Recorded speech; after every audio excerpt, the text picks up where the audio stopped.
Good afternoon, everyone. I hope you are all well. Sorry, we're running a minute or so late there. We were just waiting for everybody to pile in. So it's a busy one today. Thank you so much for joining us. If we've not met before, I'm Becky Sims. I'm founder and CEO here at Reflect Digital, which is also part of Human First Collective.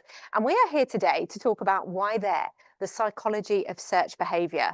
Now, this normally would have been our lunch and learn for our team, which would have been more of like a Google Meet, a bit more relaxed. But after doing this on the Brighton SEO stage a couple of weeks ago, I got so much feedback that people were like, I want to share this with my team and I want a bit more. And so we were like, hey, let's do it. Let's give the people what they want. So we've turned our external lunch and learn into our internal lunch and learn into an external. So welcome along, saying hello to all my team out there, but also to everyone else watching. So I'm going to walk you through this. This is the extended cut as well. Brighton SEO, you only have 20 minutes and it goes really quickly. And this was originally a 40-minute talk. So we're probably going to run for about 40 minutes. We will have a tiny bit of time for Q&A. I am going to ask you for feedback. At the point that I share that, I'd love you to do your feedback while you're with us. If you wait till later, we all know we'll never get round to it. So we build that in. And yeah, let's have some fun together. So without further ado, we're going to get cracking. So for years, we have been obsessed with what people search for. We've had our documents of all of our different keyword searches and phrases. But today, I believe we need to be obsessed with where people search because it's so different to how it's ever been before. Now, since I started talking, there have been 12 million Google searches, 3.4 million prompts on ChatGPT, and 32,000 videos uploaded to YouTube, to TikTok. That's mad, isn't it? Like, so much content's being created, so many searches are happening, and it's happening in real time all around us. Online activity is at an all-time high. And over the last 9 months, we've spoken to 6,000 of the UK population to understand how they search, because search used to just look like this, but today it looks more like this. And I could just keep on clicking and bringing up more platforms for us all to see. Honestly, there's so many different ways that we search. We're even searching when we turn to WhatsApp these days. We might have a WhatsApp community where we dive in there and say, has anyone got recommendations for whatever it might be? And then suddenly you're in and you're kind of in search mode, but in a very different type of search. So search has changed so much. And we're on the change curve, which is really exciting because we're here, we're still in the early adopters phase. So you still have that opportunity to lead, but you just need to be comfortable to change because we are going to need to start thinking about what that change looks like. So all of the data that you see today, unless I say otherwise, is from our Search Pulse reports. Now, Search Pulse is a commitment that we made at the beginning of this year because we could see how much was changing out there, that we thought, well, actually, we're all about humans, we're all about understanding audiences, and we need to start by making sure we understand what the public are actually doing.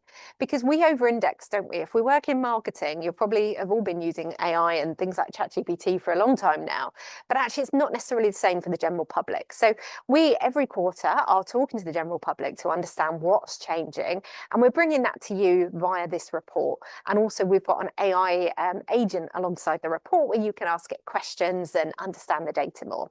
So this will be your friend and your tool. And now you're in our community, having come along today, you'll hear about the latest ones of these launching.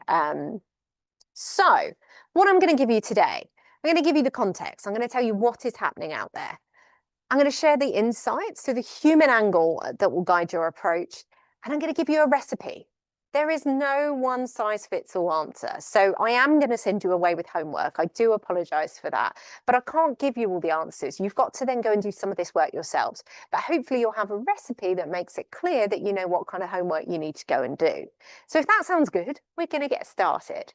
So I'm also going to be talking to you throughout about nudges. You'll see some of our nudge cards popping up. Now, if you've not come across nudges before, they come from the area of behavioural science, and it's about a small tweak to an environment to help make a decision easier.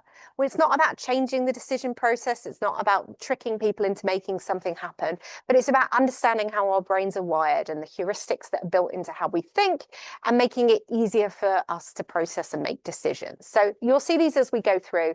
I also, at the end, I think I've got a QR code if you want to get a pack of our nudge cards. So let's dive in. Context. Okay, we're starting in context. So Google is still king. It's not changed. And actually, like looking at their Q3 report that came out the other day, like searches are up and up and up, and AI mode's working really well for them. And I don't think Google's ever not going to be around. Like just because search is diversifying doesn't mean Google's going anywhere, because Google is also diversifying. They're moving along with the changes that are happening. So don't suddenly think that Google's not the answer. It will be part of the answer. And here's some of the reasons for it. This is the first of our nudge cards, availability bias. Let me Google that. It's been part of our vocabulary since 2006. And it's so ingrained in what we do that it's where we go to for information. So that's not likely to change easily. But it's also our default. It's our default on a lot of the hardware that we use, our phones, on our laptops. I mean, even if I get given a machine these days that defaults somewhere else, I go and actually change my default to Google. But it's our default in our brains of where we go to get information, and it's going to be really hard for that to ever change, and can happen, but as long as they keep reinventing and moving with search, I think Google's probably still going to have a big part to play in what we're doing. But social media is quickly becoming second to Google. So you can see here, this comes from Search Pulse. So YouTube second, Instagram third, ChatGPT in fourth. So this is platforms that people turn to use for search. Now, YouTube actually is now the second only to the BBC as a media destination. Now, to me, that feels wild. Like, I still remember when YouTube first arrived on the scene and we were first just watching cat videos. I mean, I still watch cat videos, confess. But the younger generation actually, so I think our Gen Alphas, this is the main source of entertainment that they watch on their TVs at home is via YouTube.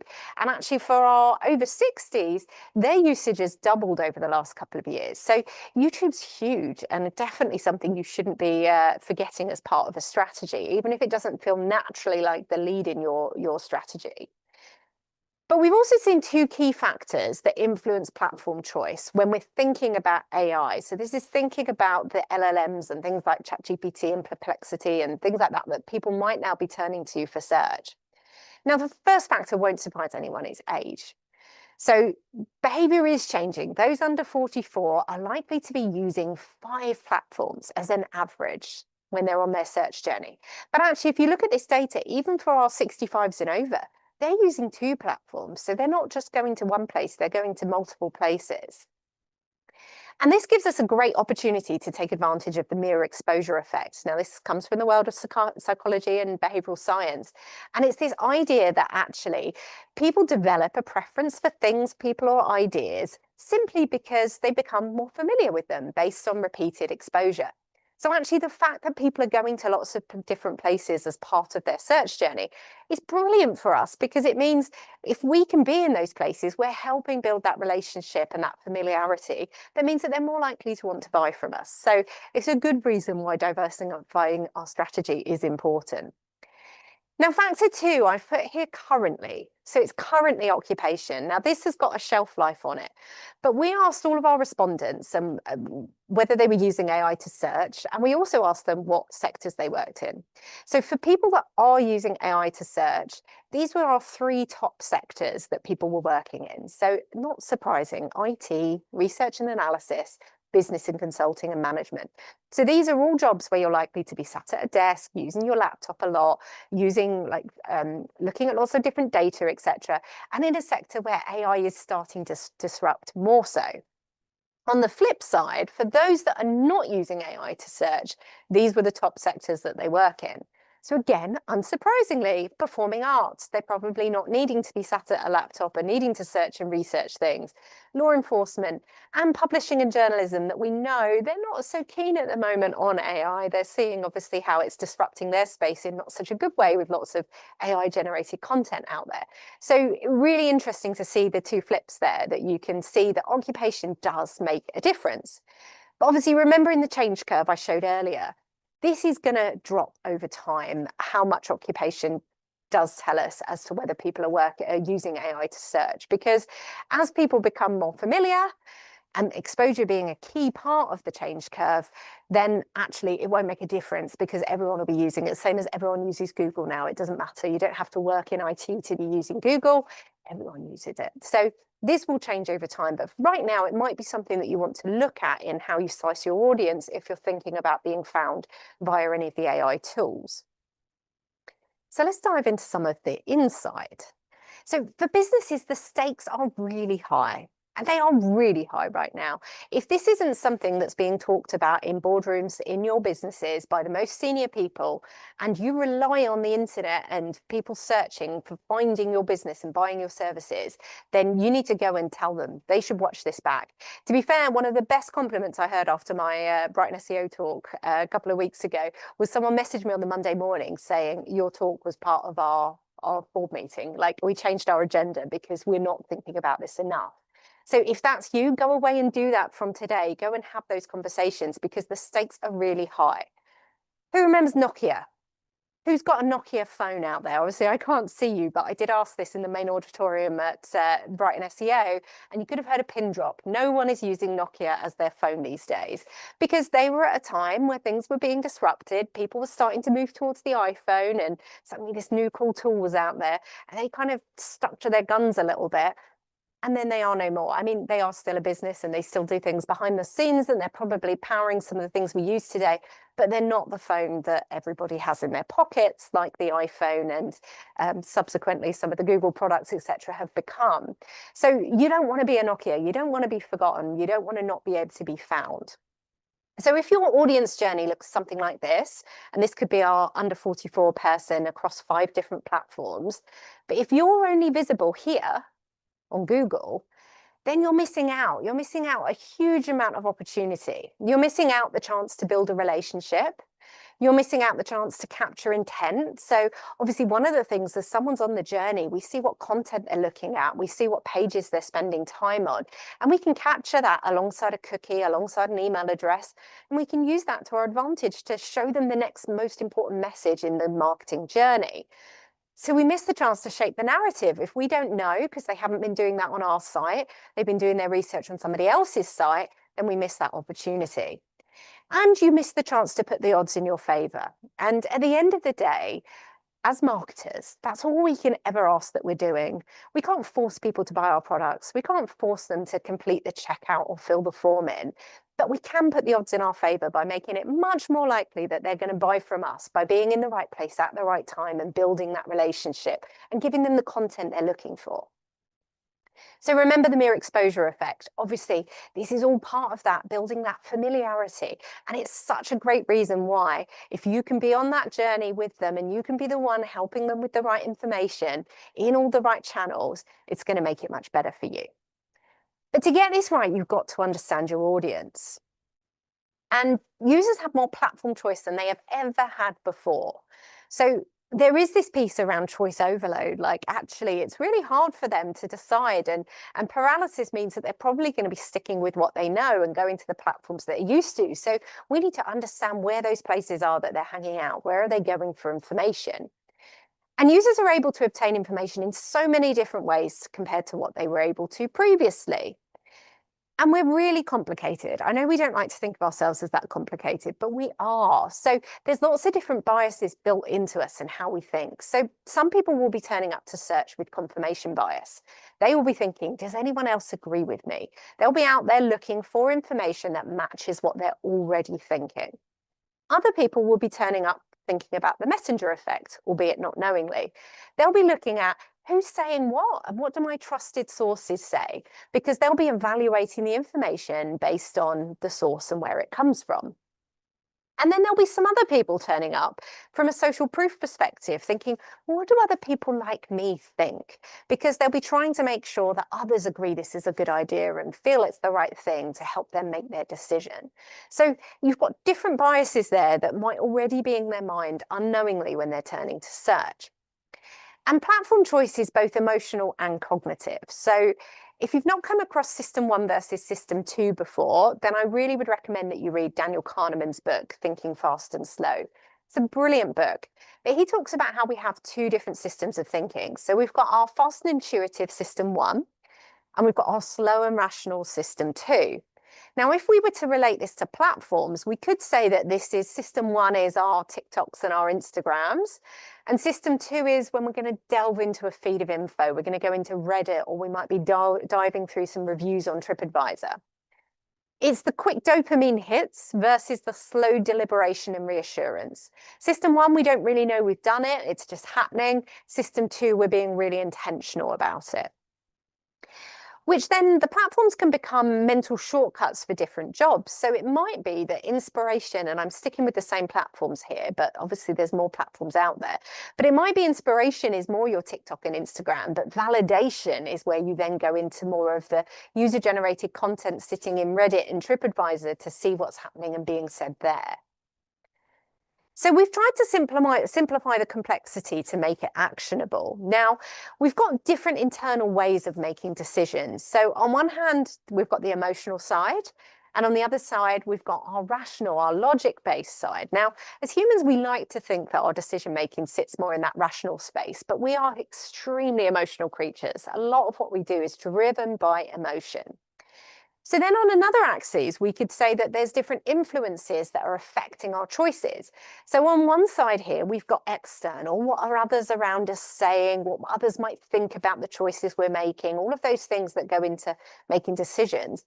But then we've also got the personal side. Now, the personal side is that you've been on this planet for as many years as you've been on this planet. You've built up your value system. You've built up your reasons that you believe certain things.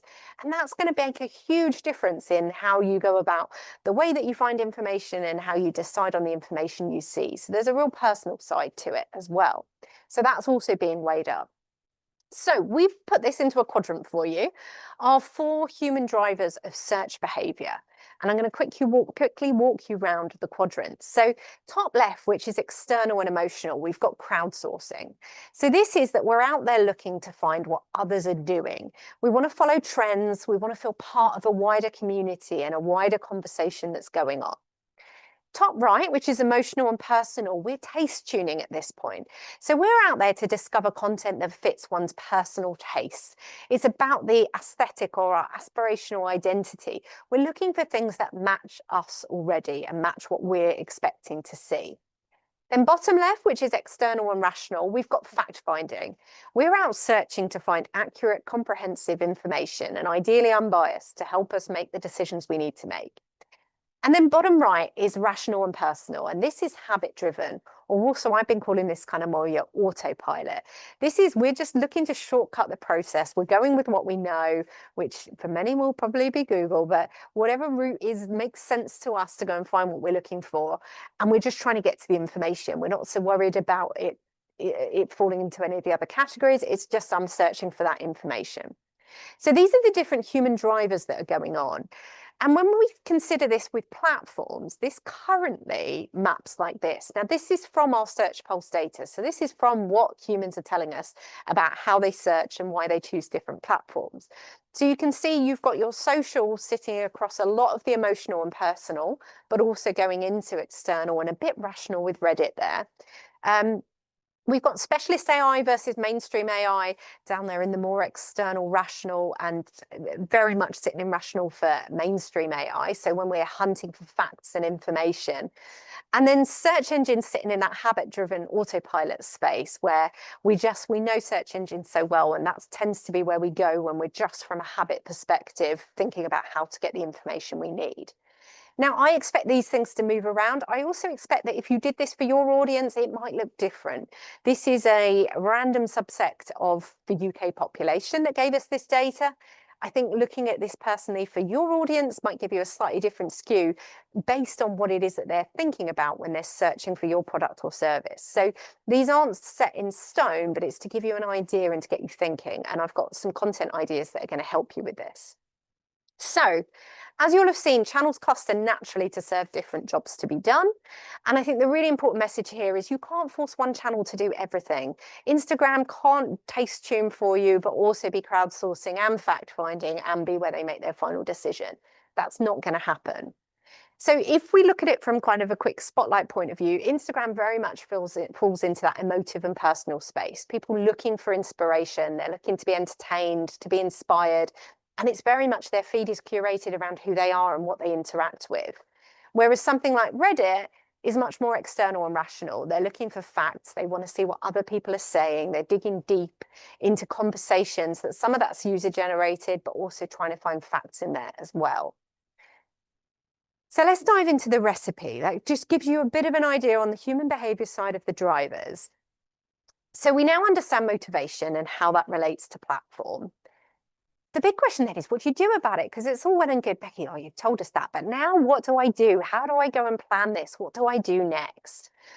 So this is the journey we're going to run through, but I'm not going to take you through all of this today. So some of this is also still, like some of these bits are your homework, but also some bits are even more your homework because we won't have time to do it all. We're going to talk about understanding your audience. We're going to talk about mapping their customer journey. Now, we're not going to talk about prioritizing channels and platforms, just because this is so personal to your business. You need to understand what budget you have available, what resources you have available, whether that's in-house or with your agency team.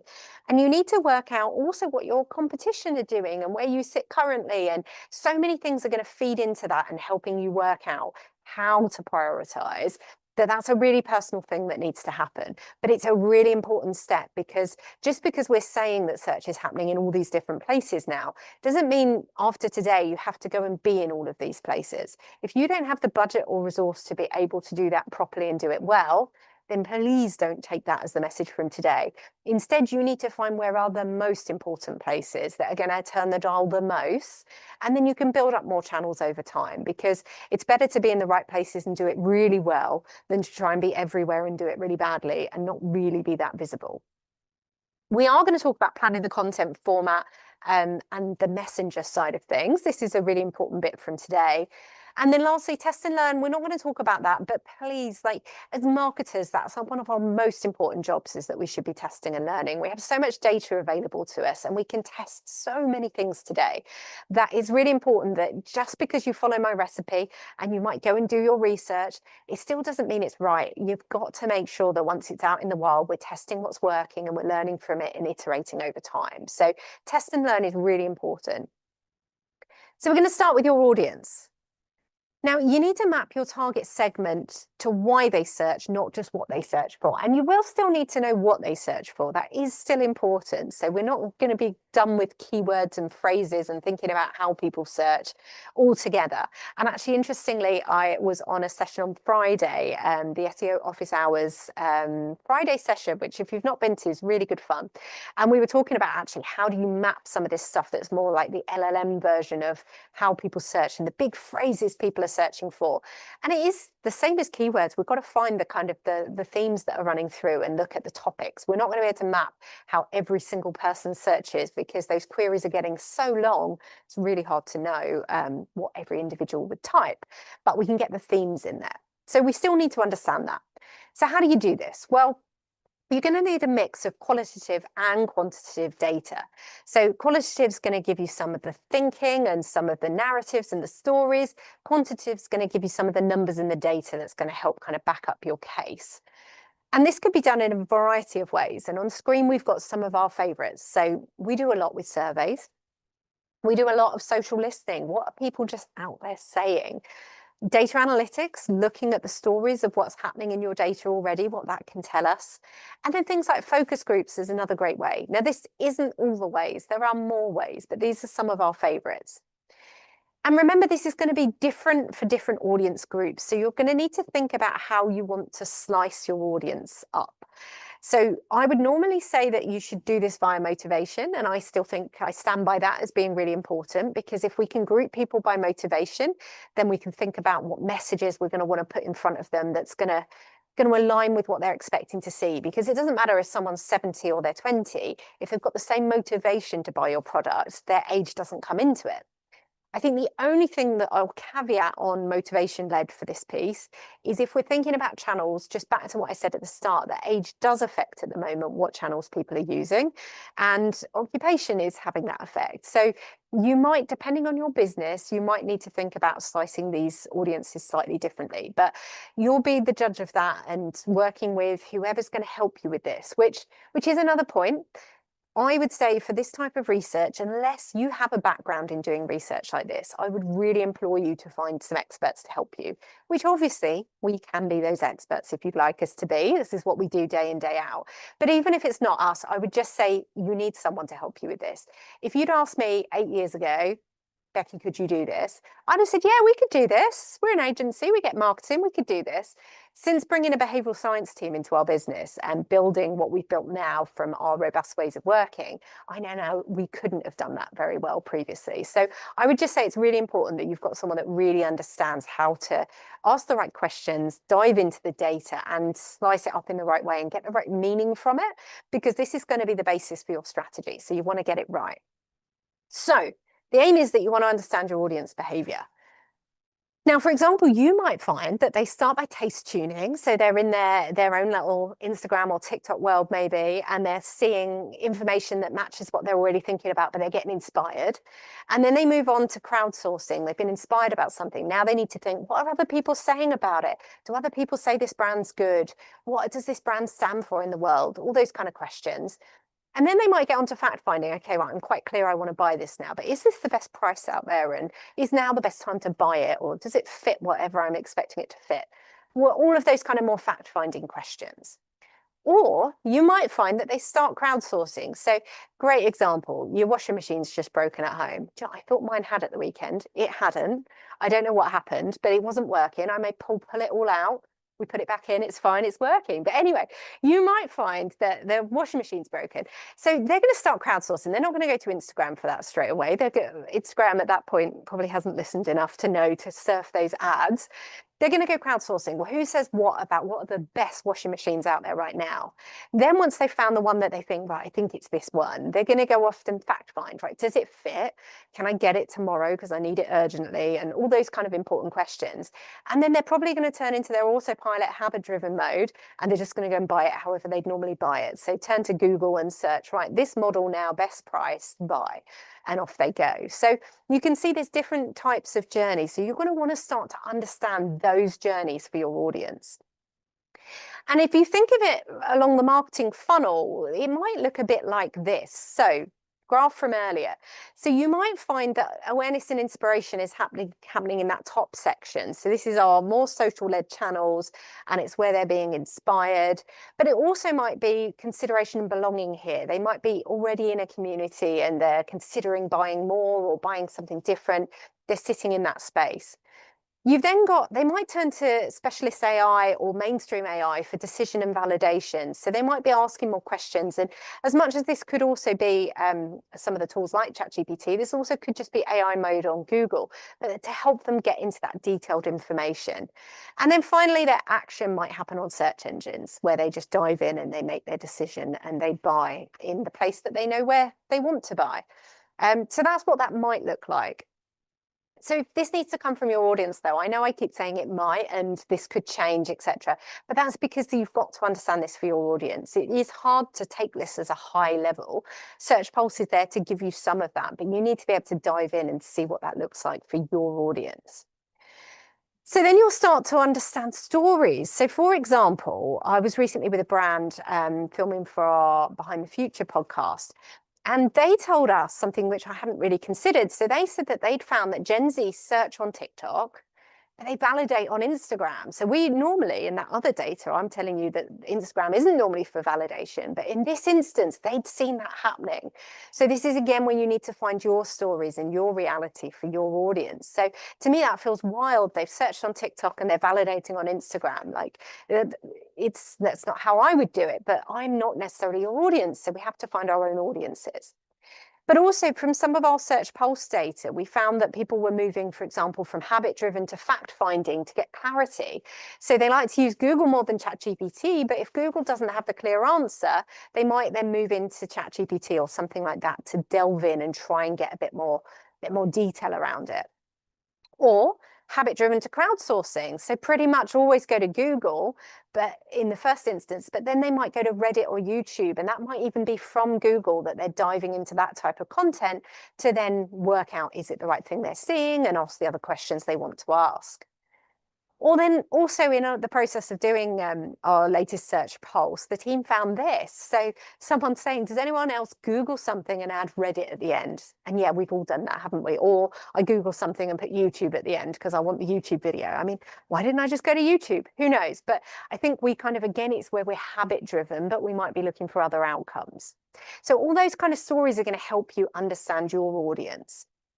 So once you have your customer journey map, and this is your outward customer journey map before they've even hit your website, you need to then start to be able to prioritize your channels. So as I said earlier, you're going to start to get loads of data and you're going to start to understand all the different places people hang out. And that's where you're going to want that data side of it to understand which ones are most important and at which point of the journey, and starting to work out where to put your efforts, because you can't necessarily be everywhere unless you have the budget to be everywhere and the resources, because it takes a lot of management as well. It's not just about the money, it's about the team size that you've got around it. But you then also need to think about the content requirements, because we can't just put the same content everywhere, because we've just said that people are turning to these places for very different reasons. So then we need to have the right content. So we've created a content creation framework to support you with this. So this is what it looks like. So you'll see on the axes, we've mapped written content versus multimedia, and then inspirational versus education. And I'm going to walk you around the quadrant in the same way that we did earlier, but I've got a bit more detail here, and you'll get these slides afterwards because this will hopefully be really useful to you. So if we start in shape perspectives, so the user mindset here is that they're looking to explore new ideas. They want to understand what thought leaders are saying. They want to help form their own stance, but they want to understand what other people are saying. And they're seeking validation for their beliefs or inspiration through words. So they're often looking to read content at this point. So the brand opportunity here for you is to be credible, be out there, be creating thought leadership, have a reason to say something in your space, like own a conversation, shape the conversation in your industry, and spark ideas for your category. And then the type of formats, so this could be opinion pieces, storytelling threads, long form essays, like all different types of ways that you could have content out there. And it could be on your own website, but it also could be on places like Twitter, Medium, Threads, it could be editorial sites, it could be through press releases, but it's that content that you're putting out there that shows your stance on the world and helps them shape their perspective, which is what the audience are looking to do.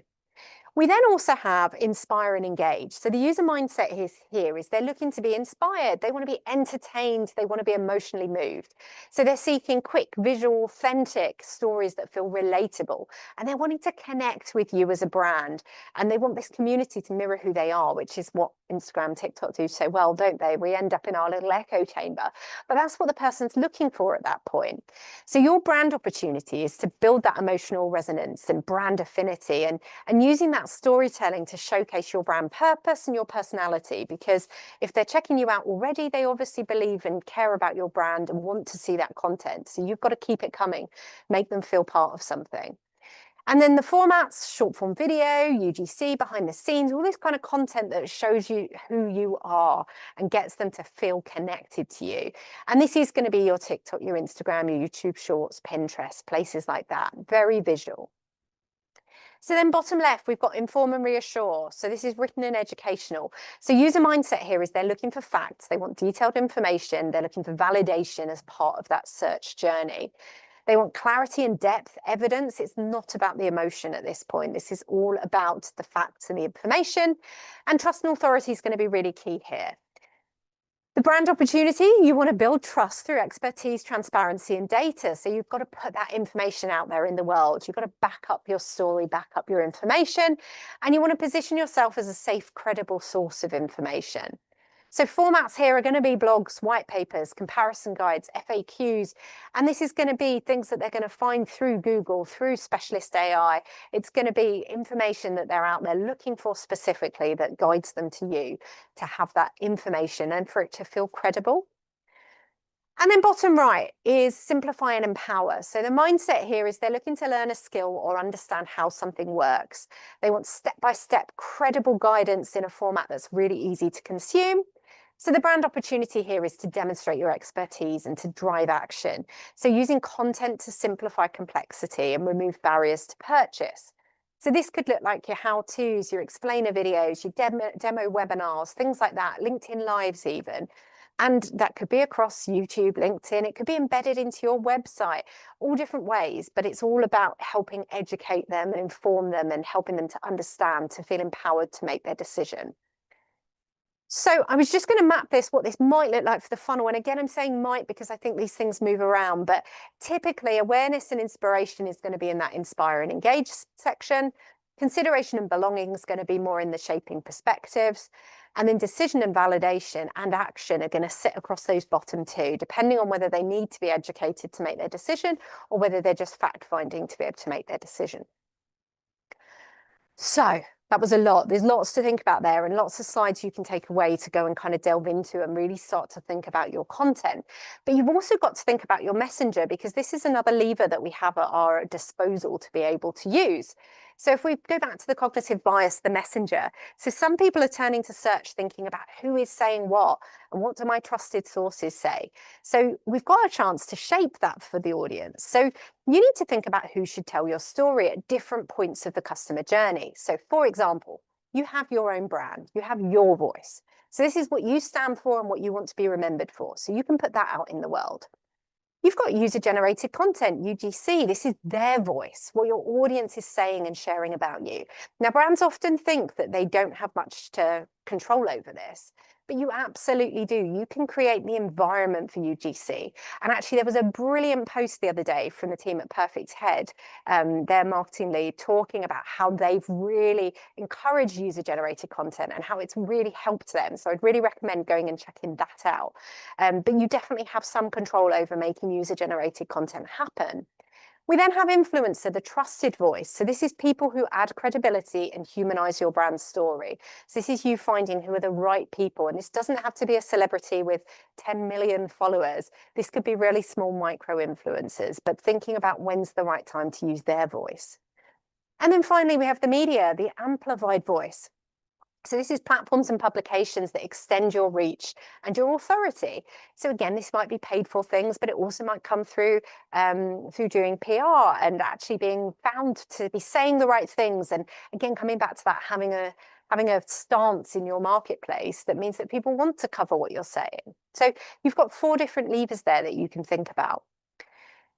So is this feeling familiar at all? When I was writing this talk, I was like, this feels really familiar. I feel like we've been doing this for a long time. And we really have. Like if you've been concentrating on SEO, EAT, so our expertise, experience, authoritativeness, and trust has underpinned what we've been doing for a very long time. And the good news is it's no different now. This is something that we're still working with. It's not a complete revolution. EAT underpins Google's algorithm, but for years I've been saying, if you really look at what Google are trying to do, they're trying to mimic humans because they want the results that show up to be what us as humans want to see. So it means that EAT also underpins what humans want. This is what we're looking for out there. So it's not about revolution, it's about evolution. It's just about thinking about this across more platforms than we've had before. So I said at the start, you need to be ready to change. Well, that change has got to be human first. You've got to put your audience first. They need to be the ones informing your strategy and helping you shape your strategy. So we remember this from earlier. All of these points are about your audience. It's all about them. It's about understanding the audience and creating the content and putting it in the places where they are and where they're hanging out. So let's just run through this briefly together. I thought we'd go on holiday. I don't know where you are in the world, but it's quite a dreary Monday morning here in Kent. So before I do take you on holiday, I'm going to ask you for some feedback. So this is a moment to get your phone out quickly and scan the QR code, or also Lucy's going to pop it in the chat for us, the link to the survey. But while I'm going through this bit, because I will keep us moving so we can get finished, I'd love you to be filling in your feedback, because we do a lot of different content to help you as marketers. And we want to know whether it's working, because do you remember what I said? It's all about you. You're our audience. So we need to know what you think to make sure that we're shaping this right. So I'm going to move on from this, but hopefully you've got it, so you can do your feedback. So for many, and this is definitely for me, the holiday booking process starts long before a person's ready to buy. Now, these pictures all came from my Instagram feed. I'm constantly taste tuning for my next holiday. I'm not ready to buy, but I'm liking them, I'm saving them, I'm screenshotting them and sending them to my husband. I am always ready to book my next holiday. But then there comes a moment where probably over the dinner table, we've agreed, yeah, actually, we're ready to book the next holiday. So then I move into crowdsourcing. So I tend to go back to what I've been looking at taste tuning wise. And then I might dive into, so I've got some influencers that I follow, that some of them have been to these really incredible locations, which I'm like, now, can I actually afford it? Probably not, but we're going to find out. So I'm back into crowdsourcing off the back of my taste tuning. So that's really helped informed where I'm going, but now I'm crowdsourcing. So, and I'm looking in lots of different places. And then off fact finding, and actually the way that I find that really easy now is turning to ChatGPT or Gemini or any of these tools and being able to ask it quite in-depth questions around what I like about holidays to see whether it thinks that location is going to be fit for me. Recently, I was in Ibiza and ChatGPT planned my whole day out, my whole driving journey around the island. Like, it's incredible for this. So people are starting to do this.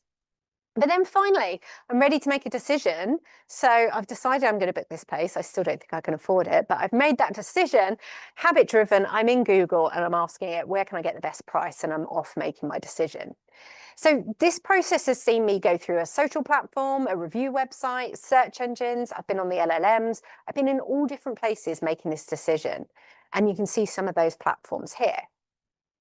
But it's also had a mix of voices. I've heard from the brand itself in places. I've looked at user-generated content. I've looked at influencer content.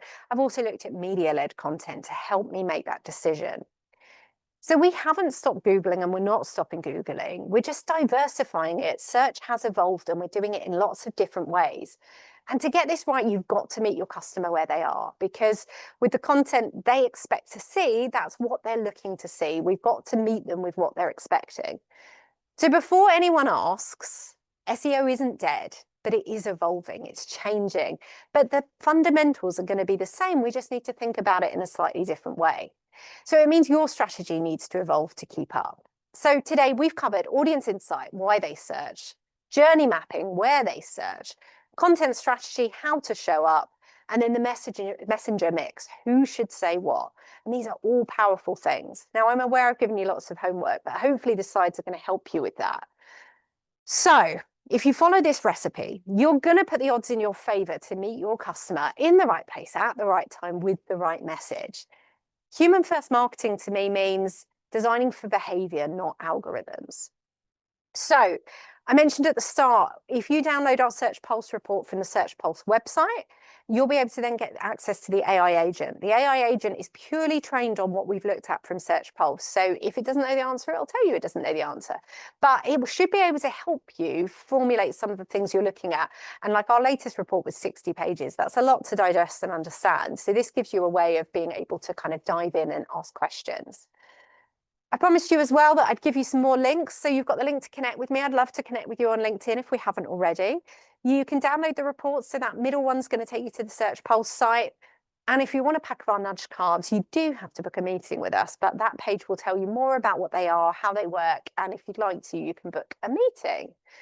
So I'll leave these on screen for a second. I feel like we're probably out of time for questions. I don't know. I'm going to look over to Lucy whether there's been any questions coming in. We've got a few. Let's see, can we fire through? I know some of you, we booked this for 45 minutes, so some of you might want to hang on. If you are leaving now, just thank you so much for joining us. But if you want to stay for some questions, I will say Lucy's going to ask us some that have come in via the chat. Over to you, Lucy. Okay, hello everyone. So we have got from Rachel at Starling Bank. Big question. What will be the biggest trend in search in the next 12 months, do we think? Oh, such a big one. I think it will just be the diversification of channels. I think it's that we are searching.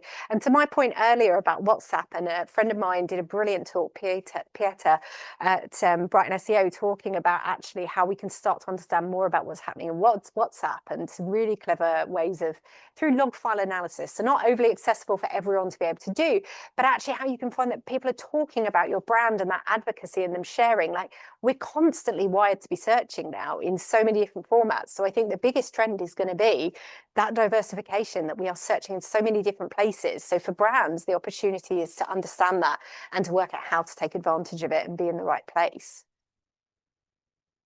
Any others? Yeah, we've got Susanna from Hornby Hobbies. Hi, Susanna. So we've got, how important is Reddit for brand visibility, do you think? So there's lots of chat about Reddit at the moment. And I think one thing that I haven't said, look, I do think it's still the Wild West out there a little bit when it comes to the LLMs and understanding how they're indexing content. Obviously, we've had Google for so many years, but you think, like, if I think back over the journey I've been on to understand how Google works and how the algorithm is updated, ChatGPT is really in its infancy still, and the other LLMs. There is a lot of chatter that Reddit is seemingly a big source of information for them. So I think it is important, but it's trying to understand, is it important for your brand? And are those questions being asked and talked about? You don't want to force something that maybe isn't happening. So I think it's a bit of a watch this space, because I think anyone that says that they've cracked exactly how LLMs or any of the tools are working to index information, I don't think they can have, because it's still early days. We're lacking a lot of data as well. I think hopefully it's coming soon. I was chatting with someone the other week, and ChatGPT have just started hiring for paid search people. So I think off the back of that, we're going to start to see paid search hopefully coming into those channels. I say hopefully, who knows if it's a good thing or a bad thing. It probably is. It gives us more diversification of channels. But what it will mean is they're going to have to unlock some of the data of what's happening a bit more so that we can understand it, because people aren't going to pay if they can't understand the impact. So I think watch this space with Reddit. But I think if you're already doing stuff, great, carry on. If you're not, I'd go and do the research as to whether your audience are actually there. Cool. Any more, or? Do you want to, got time for one more? One more. Should we do one more? I've got time. It's more if the people cool. have got time. But I mean, they can leave anytime they like. So we've got James from Golf Breaks, and he's asked, do different age groups approach web search differently in terms of confidence, patience, or information evaluation? 100%. Yeah. And I think that's again down to understanding your audience. So I think, yeah, when we look at the different age ranges, like some of us are absolutely digitally native. Like you think of our Gen Alphas and our Gen Zs, like they've not known life without a phone in their hand, being able to just search for information. So it's really native to them. Whereas actually, I've over the last 6 months been introducing my parents in their 70s to ChatGPT. So that's becoming new to them and new to understand what they're seeing there and whether to trust it and how to use it. So it's a huge part of how it's diversifying, is that then it comes back to the humans. So I think again, it's about to understanding your audience, understanding how they're searching, and looking up through understanding that. What does that mean you'll need to do differently? What can you do to help them? Because at the end of the day, we want to help them because we want to make it easier for them to be able to buy what it is that we're trying to sell to them. So nice, good questions. Right, I feel like, so I don't leave people too long. Thank you, Lucy, and thank you for manning the chat. Just the last thing on a slide here, we do this every year. We do it twice a year, actually, but we've got our 2026 predictions brunch and learn coming up. You're the first people to hear about this, which means you've got the best chance of getting a brunch and learn box, or yeah, brunch and learn box. So if you scan this now, you can sign up. It's happening on the 9th of December at 10 a.m. online via Zoom. You'll have about 5 of our team across Reflect Digital and Lab in the Human First Collective answering your questions on what's coming next. So everything from tech to SEO to the behavioural side, data, all of it. And you can ask the questions, so you can submit those ahead of time. So get your name down on the list, and we look forward to seeing you then. Thank you so much. That was a whirlwind. You can see why that was hard to fit into 20 minutes at Brighton SEO. So thank you for joining. I hope you found it useful. We can share everything we've talked through today with you, and enjoy the rest of your Monday. Thank you so much to the team for putting this on, and we will see you soon. Bye.